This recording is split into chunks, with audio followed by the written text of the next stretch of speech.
અંકલેશ્વર જીઆઈડીસીમાં પ્રધાનમંત્રી વિકસિત ભારત રોજગાર યોજના અંતર્ગત પ્રોત્સાહન રાશિ વિતરણ કાર્યક્રમનું લાઇવ સ્ટ્રીમિંગ યોજવામાં આવ્યું હતું। રાજ્યના જળસંપત્તિ મંત્રી ઈશ્વરસિંહ પટેલની ઉપસ્થિતિમાં યોજાયેલા આ કાર્યક્રમમાં વડાપ્રધાન નરેન્દ્ર મોદી દ્વારા દેશભરના લાભાર્થીઓને ડિજિટલ માધ્યમથી પ્રોત્સાહન રાશિનું વિતરણ કરાયું હતું। આ કાર્યક્રમ દરમિયાન રોજગાર અને ઉદ્યોગ ક્ષેત્રે નવી તકો સર્જવાની સરકારની પ્રતિબદ્ધતા પર ભાર મૂકવામાં આવ્યો હતો। દેશના યશસ્વી પ્રધાનમંત્રી આદરણીય શ્રી નરેન્દ્ર મોદી સાહેબે આજે પ્રધાનમંત્રી વિકસિત ભારત રોજગાર યોજના હેઠળ આશરે 24 કરોડના પ્રોત્સાહિત વિતરણ થયું છે।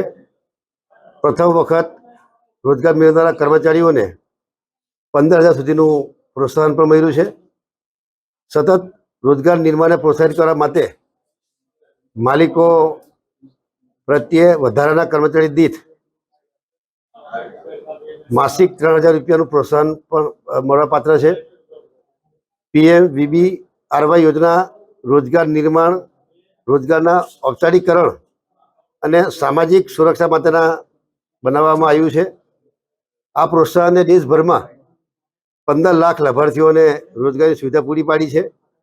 આ યોજના 1 ઓગસ્ટ 2025ના રોજથી અમલમાં છે અને એમાં 99,446 કરોડના બજેટ સાથે આ યોજનાનો ઉદ્દેશ 2 વર્ષના ગાળામાં 3.5 કરોડથી પણ વધુ રોજગારીનું સર્જન ને પ્રોત્સાહિત કરવા